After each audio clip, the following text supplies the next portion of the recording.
Bring on the rain, just not too much. Firefighters could use it, but it could cause flooding in northern Colorado. Arson dogs head into the burn zone in Jefferson County to see what they can find that humans have missed. We show up on something that all looks the same, that landscape's all dark and black, but they're not using their eyes. We find out the very moment when election denier Tina Peters knew she was in deep, deep trouble.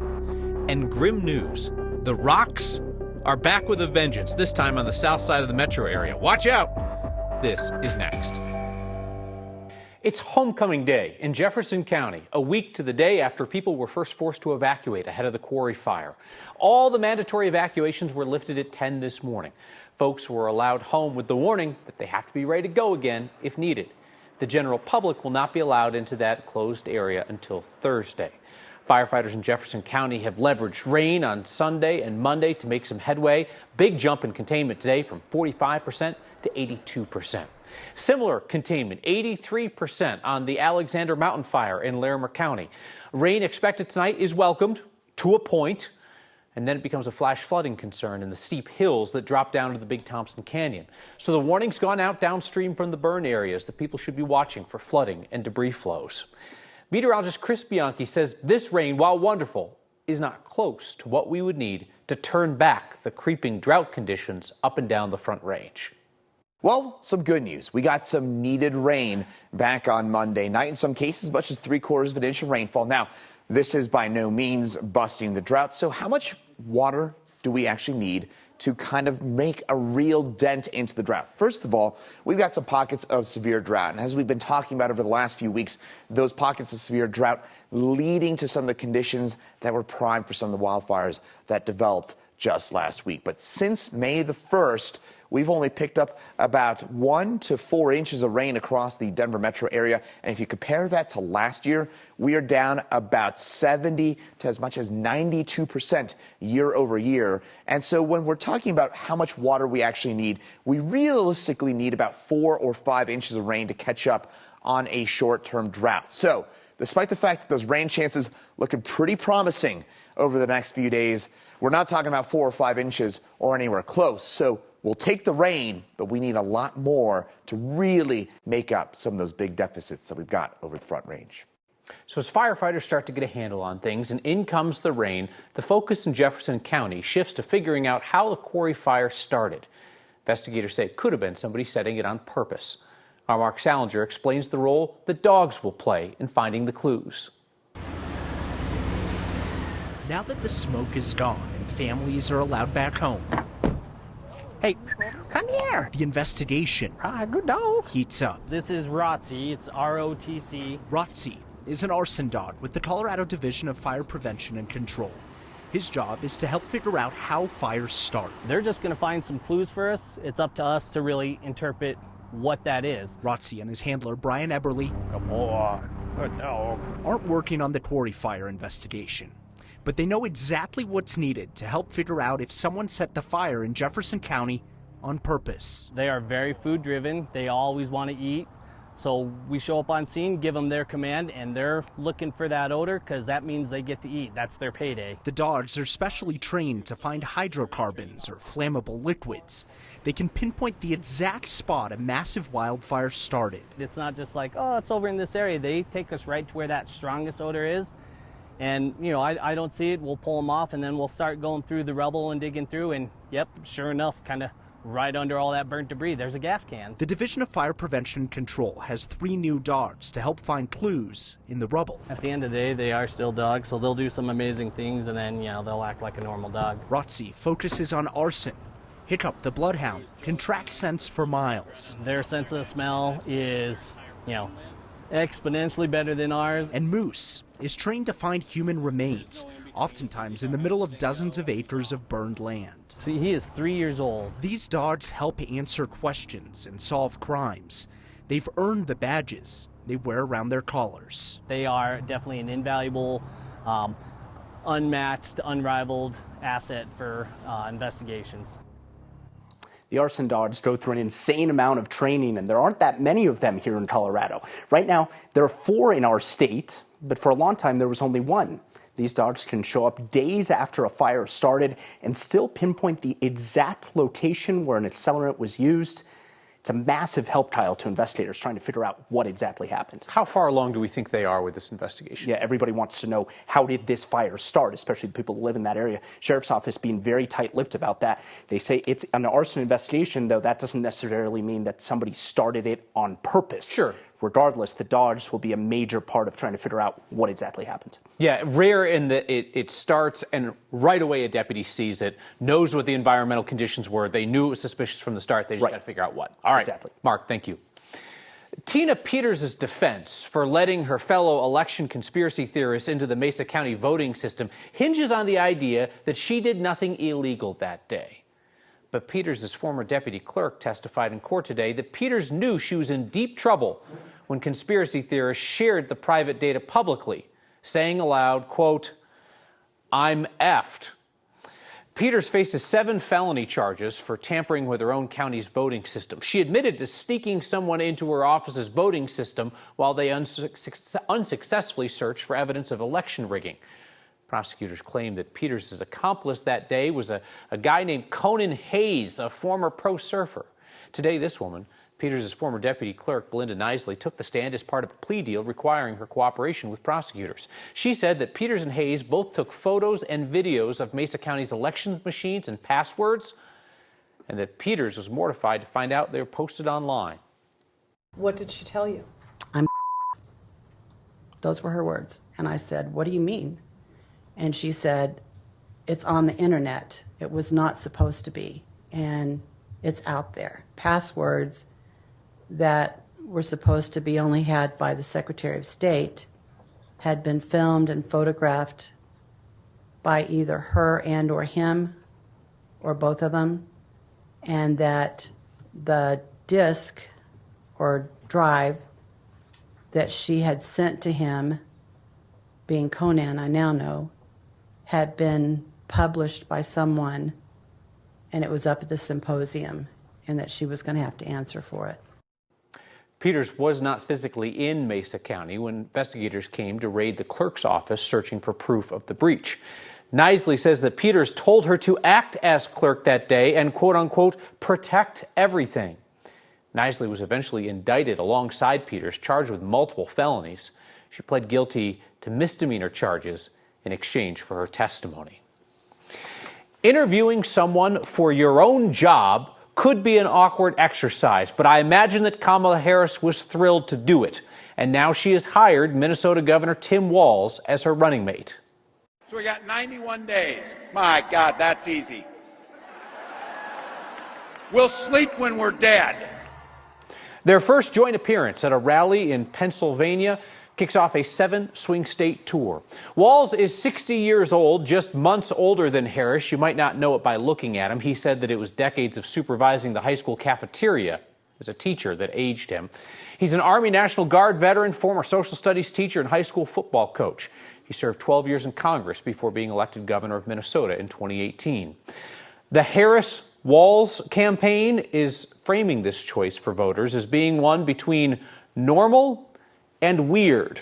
That particular word is a favorite Walz descriptor for Donald Trump, his behavior, and his policies.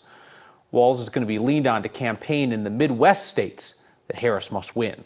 Minnesota's strength comes from our values, our commitment to working together, to seeing past our differences, to always being willing to lend a helping hand.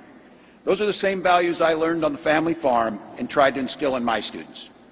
I took it to Congress and to the state capitol, and now Vice President Harris and I are running to take those very values to the White House. Today's rally, Walz thanked Harris for bringing joy back to politics. She acknowledged that she believes that they are underdogs in the campaign, but said that she also believes they have the momentum. Millions of dollars in fines has not stopped Suncor from violating pollution limits, so environmental groups are trying something new. And drivers leaving the Sprouts in Castle Rock are running into a familiar foe for next viewers. Y'all, they're back, and they're on the attack.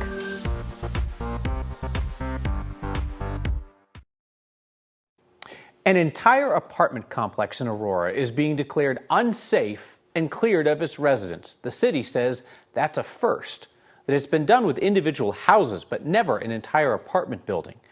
The owners blame the mess on gangs. The city says it's been neglected by those owners for years. Our Angeline McCall has the story. From the outside, you can see the condition. On the inside, you can talk to residents about how bad it actually is. Horrible. Mira, yo tengo por allá, tengo como un hueco. Hay unas ratoneras así, horrible. A tenant who doesn't want her face shared has been at 1568 Nome for 6 months.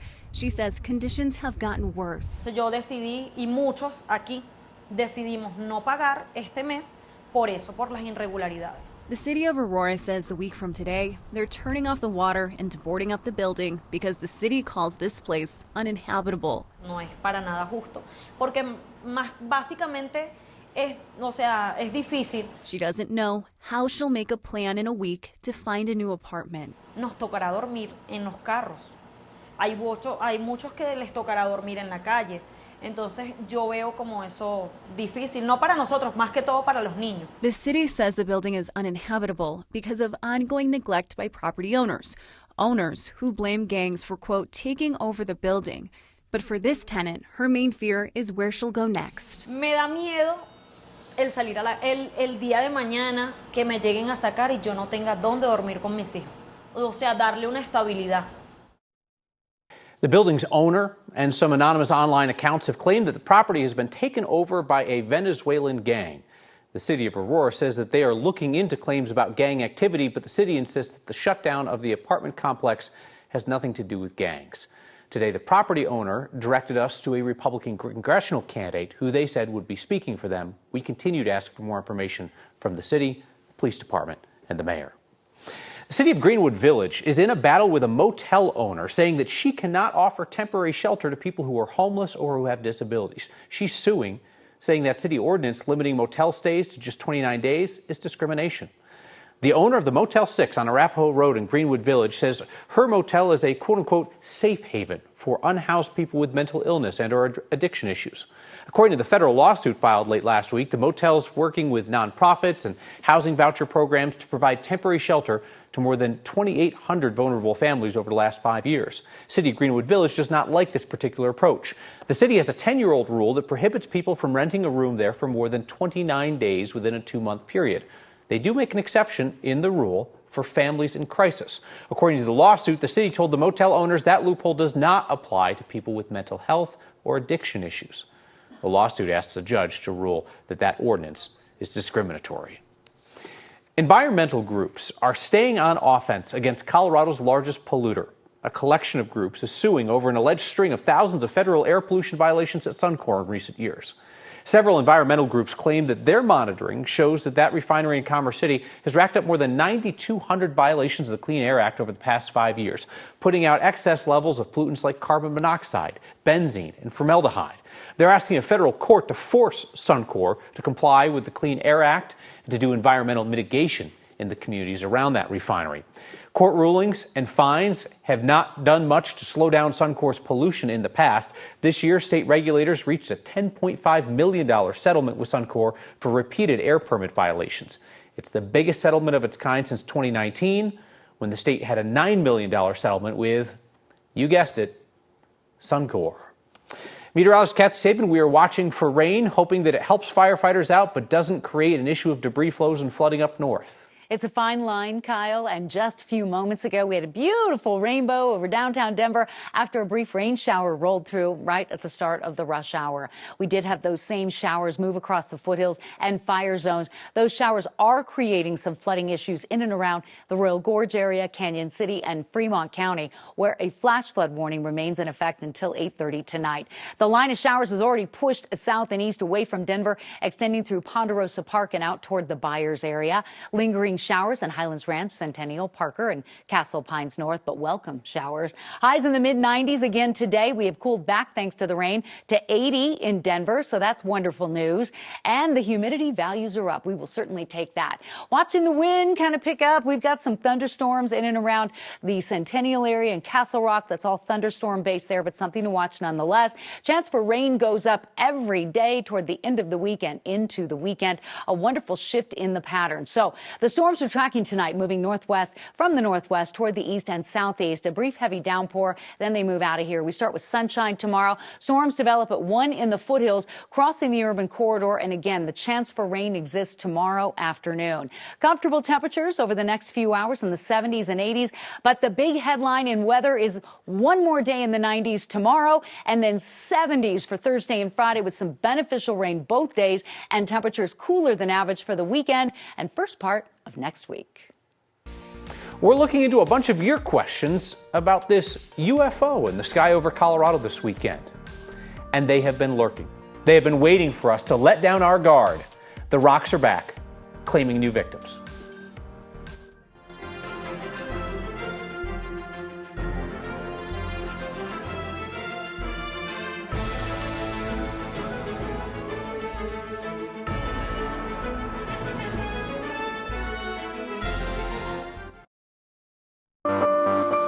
Our next question comes from Ken, Jamie, Patty. All of them spotted an unidentified object in the sky above northern Colorado this weekend. They describe a small white dot, appeared to be floating stationary for hours at a time. So what are we talking?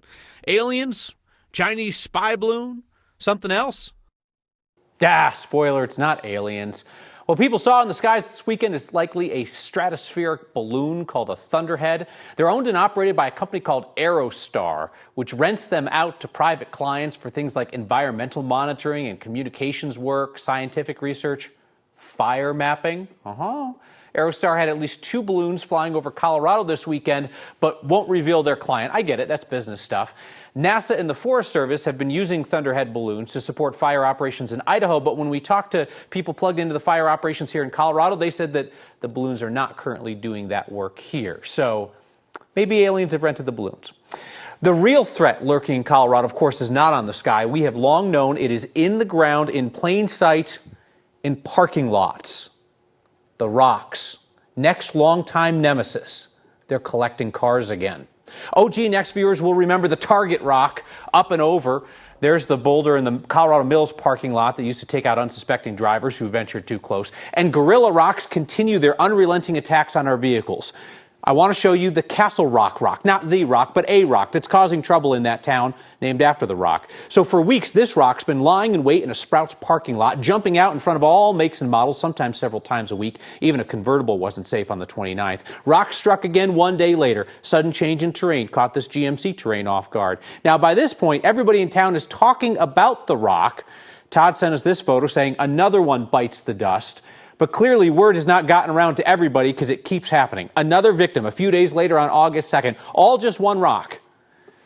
If you catch another dangerous rock lurking in the wild, email the proof to next@9news.com. We are back with your feedback delivered by 9 News Hall of Famer, Tom Green. Thank you very much. Feedback next.